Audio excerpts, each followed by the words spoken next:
किसी प्रकार का भी कष्ट आपके ऊपर, किसी प्रकार का रोग है, परमात्मा सब कुछ ठीक कर सकता है।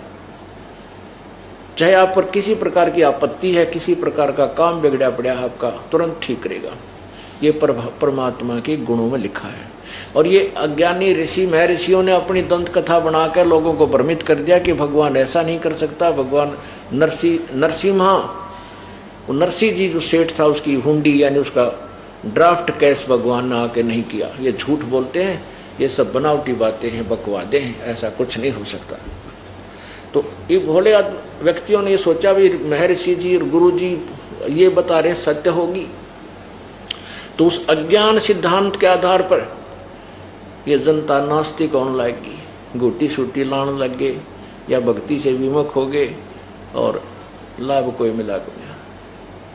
जबकि भगवान के गुणों में लिखा है कि परमात्मा जो चाहे सो कर सकता है, प्रत्येक प्रकार के कष्ट को दूर कर सकता है, प्रत्येक प्रकार के रोग को भी नष्ट कर सकता है। अब भगवान के गुण कहाँ लिखे हैं? वेद में और सवसम वेद में, चारों वेदों में और सवसम वेद में। अब प्रसंग चल रहा है कि इन अज्ञानियों ने गट्ठा बैठा दिया कि परमात्मा ये नहीं कर सकता, वो नहीं कर सकता। अब आपको देखो, ज्ञान तो परमात्मा के परिचय के विषय में आपको मैं कंटिन्यूसली शब्द गा के अन्य कथाएं सुना करके काफ़ी इंटरेस्टेड बना सकता हूँ, लेकिन ये दास चाहता है कि आपको साथ के साथ सदग्रंथों से परिचित कराऊं, ताकि आप फिर मार ना खा जाओ, इन काल के दूतों के हाथ ना लग जाओ। इसके लिए देखिएगा यही ऋग्वेद, वैसे ऋग्वेद इसमें दिखाएं पहले, जो आपको पहले वाला दिखाया था।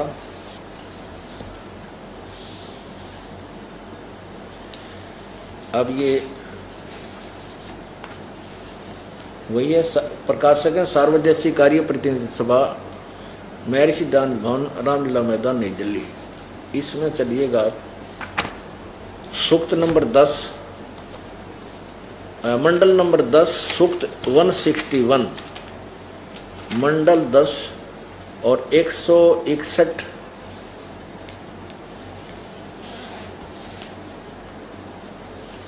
सूक्त का मंत्र नंबर 2, ये देखिएगा। ऋग्वेद मंडल नंबर 10 सूक्त 161, और यहां लिखा है इसका अनुवाद, यदि रोगी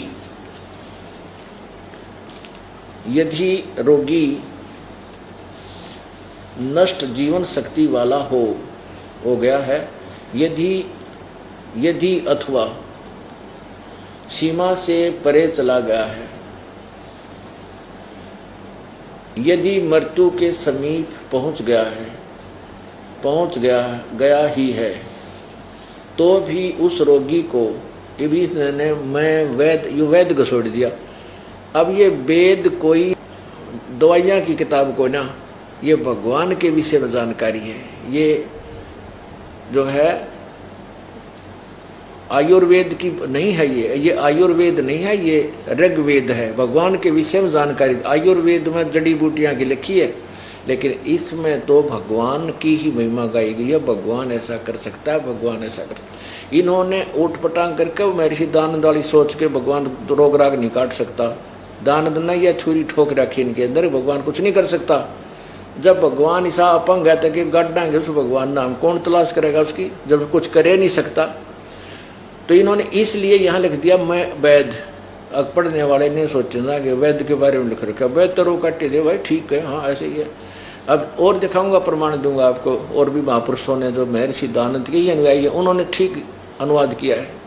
ये एक आधा जो घना जिसके घने वेद व्यक्ति थे ना, उन्होंने किसी ने टोक टाक दिया होगा, भाई लिख रखा भगवान वेद का, भगवान रोग काटे, तो उन्होंने फिर चेंज कर दी इसमें। पहले शुरुआत में ठीक किया होगा, छापा होगा।